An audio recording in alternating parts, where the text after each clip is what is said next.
to episode 73 of The Gift of the Gab. I'm Ben.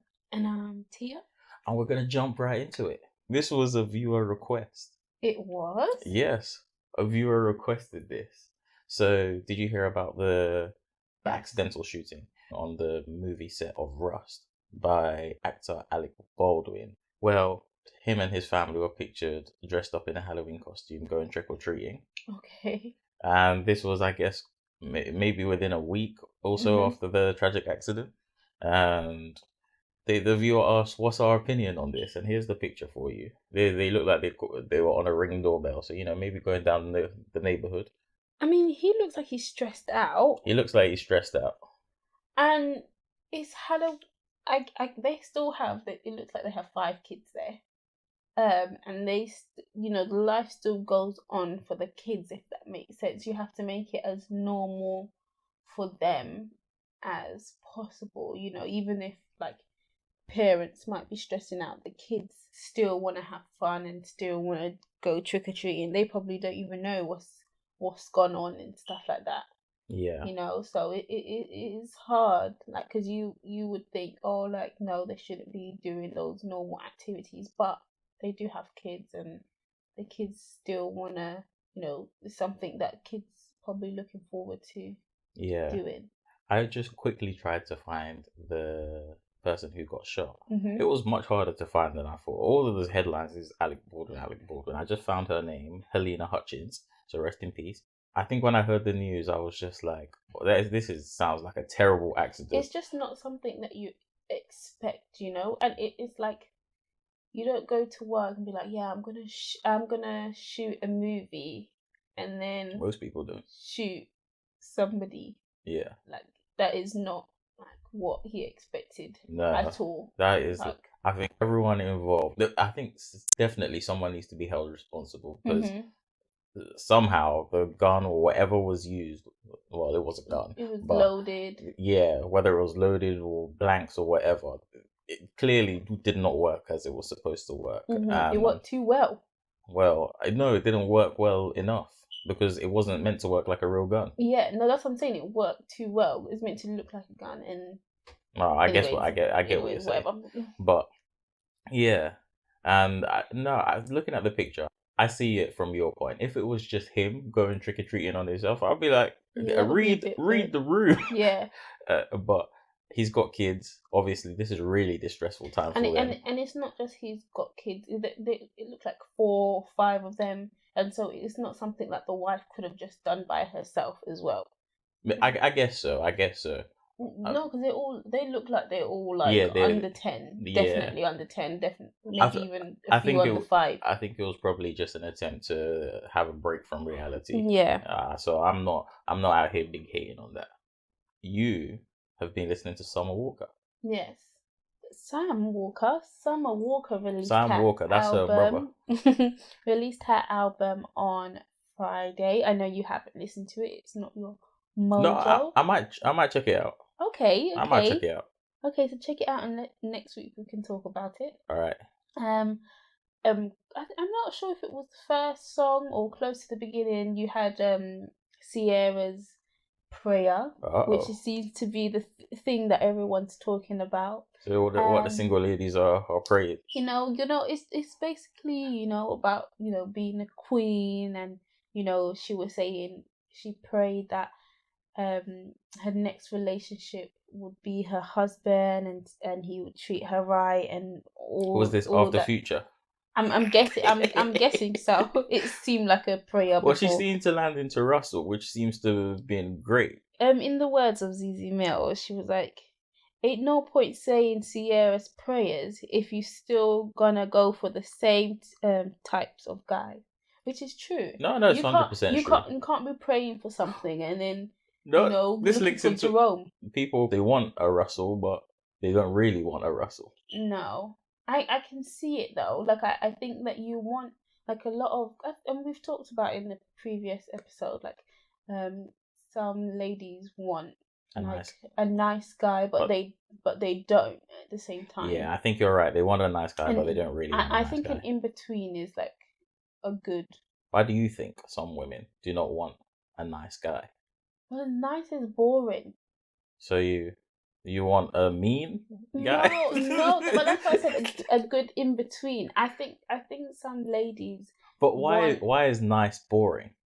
Okay, no, I think what I'm trying to say is that like some ladies want like a guy who can like take the lead and stuff like that. But why can't a nice guy take the lead? They don't want to be told what to do, but they kind of want to be told what to do so that they can say no. It's kind of nice. Sounds a bit confusing. It's not. Sounds a bit confusing. It's like. But I agree with ZZ Mills. Look, all of you praying Sierra's prayer who are gonna go for the exact same people you're going for, you might as well just not send out the prayer. Because you're not gonna you you say you want something, but your actions and choices have reflected completely different. So you just have to do you. So what And is a still nice be guy? a nice person is just someone who is respectful and treats people nicely. I understand that people don't want a pushover, but I think a pushover and being nice is used synonymously. And I think you can be nice and not be a pushover. But I will agree that more chances if you're really nice, then people take advantage of that. But I think if you're aware that you're really nice and like you have your limits, then you know when like, oh, okay, actually I'm not doing this for this person because I can see they're trying to take advantage. But yeah, I don't think necessarily you have to seek out someone who's a bit rough around the edges in the hopes that they just mean at the right times. Because I think that's playing with fire a little bit. And as a lot of these people learn, and as why they're doing the prayer, is because you get someone who is not really nice in the areas that you need them to be nice, but they're not nice in the areas you want. But then you know that not niceness leaks into other things, and suddenly you're finding yourselves always doing certain tasks or in a relationship that you didn't sign up for, and then that creates Or a you're just getting cheated on. yeah, or you're getting cheated on or something like that, and now you're trying to filter out their personality and change a person into something that they wasn't before. Whereas I think you just have to go for what is a more complete package for you, and then see how it goes from there. I think big changes for a person and for anyone is like really difficult, even in like an argument. You're probably not going to get someone to change their mind like from words unless they see it from themselves. Like it's really hard to tell someone the sky is blue when they believe it's green.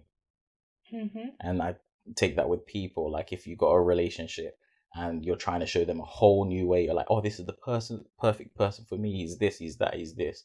But you know, it's just one small thing. He doesn't believe in tidying, doesn't believe in this, doesn't believe in that, and also doesn't believe in monogamy. It's like, well, you're not really going to change him. Like, you can try. I'm sure many women have before, but it's going to be a hard thing to change. Whereas small things, I think you can get people to adjust and people can compromise, but usually big stuff, it's hard to get people to just completely do a 180. But not impossible, just difficult. No, I agree. I agree that it's definitely difficult to change like people's personalities. Yeah.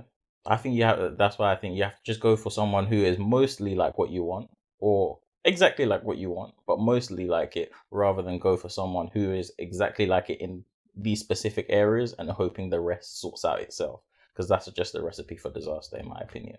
And I've got actually a funny scenario for us. So this is not an Am I the A-hole? This is from a different subreddit called True Off My Chest. So 6 years ago, I switched my wife's cat with a more well-behaved lookalike. Okay, here we go. 6 years ago, I swapped my then girlfriend, now wife's cat with a more well-behaved lookalike. She had an all-black cat that was extremely aggressive. It scratched everyone, hissed at everyone, and didn't use its litter box half the time.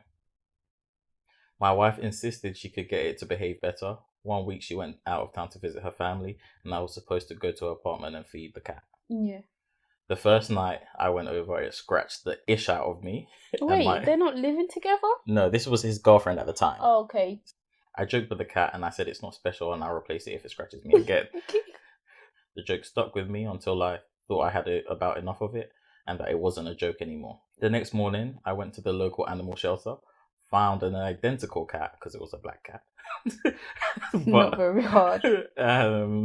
Cats don't be looking different. That's on another topic. But I found an identical cat who was already litter box trained and acclimated to people, but it was a little skittish. And the animal shelter said it's because its owner died of a sudden heart attack. So it was like a bit wary around people. And he was like, perfect. That works well for me because the cat that they currently have is like skittish as well, but because it's aggressive. Oh, okay. So I adopted it. I took it to my wife's apartment and settled it in. Then I drove her original cat to an animal shelter a town over. Oh, Lord. I was paranoid my wife would find out if I took it to a local one. It's been 6 years since then. Jesus. We got married 4 years ago. We still have the swapped cat. It answers to the original cat's name. My wife knows nothing. She loves the cat and brags about how much better behaved it is. Every time I see it, I feel like a total piece of ish. Oh, Lord. And she never knew anything. She never knew. So is he going to carry that to the cat's grave? I say take it to the grave. Yeah. Well, she didn't even notice. But I say take it to the grave because I'm a dog person. I like dogs better than cats. I think if it was a dog and I'm putting myself in this situation, I would be a bit more sad. I'd be like, how do you abandon the... No, but how does she not notice that the cat was... I feel like a person should know the animal. Yeah, like even how if it's did a you, cat. like after a week, like how did you think that the cat's personality like completely changed around? But you know, cats, like they all be looking. There's not many varieties of cats. Like, yeah, you've got the tabby and the black cat and brown cat, but dogs, there's so many different, and I don't think you could just swap a dog and the owner wouldn't know. Yeah, because the dog, I guess cats don't really answer to their names like a dog. They just be doing what they want. Yeah, the cat just does what it wants. I feel like, and they come all in the similar stock size from hey to yeah. That's it. You don't get big cats, small cats, like the general house cat. I think she did the right thing, man. She loves the cat. Yeah, you solve the problem. I'm sure that other cat hates you. He's probably with his new owner. What you did was really mean, but I mean, he didn't abandon the cat. He left it at a shower. He did leave it at a shower. Yeah, they'll take care of him. He's fine. I'm not an animal person at all. But you know what they do to the animals that don't get picked up? What? They kill them. Do they? I think so at some shelters. No, they don't. Yeah, that's the thing. I'm not sure if it's like, I believe in the US, in like some shelters, they have to state that they're no-kill shelters or something like that. But I'm pretty sure I saw like a movie, like from the animal's perspective, or like some sort of cartoon. From the animal's perspective? No, but it was playing on a real thing that like if they didn't get adopted, they would be killed. I don't think they look after them forever. We can search this after, but I'm pretty sure there's some shelters where like if the animals don't get picked up for after a long time, they're like lights out. Maybe, maybe not. So it was on the Breakfast Club, and there was this man who went missing after he went for a hike in the mountains, and he turned up like 2 days later or 3 days later, and was like, "I've been missing." He didn't know that everyone was looking for him. Mm-hmm. And when they asked him, like, "Oh, your phone was ringing, why didn't you pick up?" He said that he didn't pick up because he never picks up to unknown numbers. Oh, Jesus. So as everyone was like looking for him and the rescuers were calling his phone, he was just like swipe to the And I don't think he went missing. I think he just wanted a break, and like he just went on a hike. Yeah. Maybe he went camping and was just like ignoring calls, and people thought but it's a real thing. Like people don't pick up unknown numbers. He went missing, as in he went for a long time, and somebody was concerned, so they were looking for him. Yeah. But enough to get rescuers in. Yeah, but he's not missing in his book. Yeah, that's what. Yeah, I don't think he was missing in his book. Yeah, he's not missing in his book. He was just gone for a long enough time that somebody was concerned that they got other people involved. No, yeah. But he's just like, I'm not missing. I'm right here. Yeah. Yeah. Swipe. So that was the story of the week. I think that's been us. And that's been it. Thank you for listening to the Gift of the Gab. Don't forget to like, comment, and subscribe. Tell a friend to tell a friend to tell a friend. And yes, we'll see you back here next week. Ciao.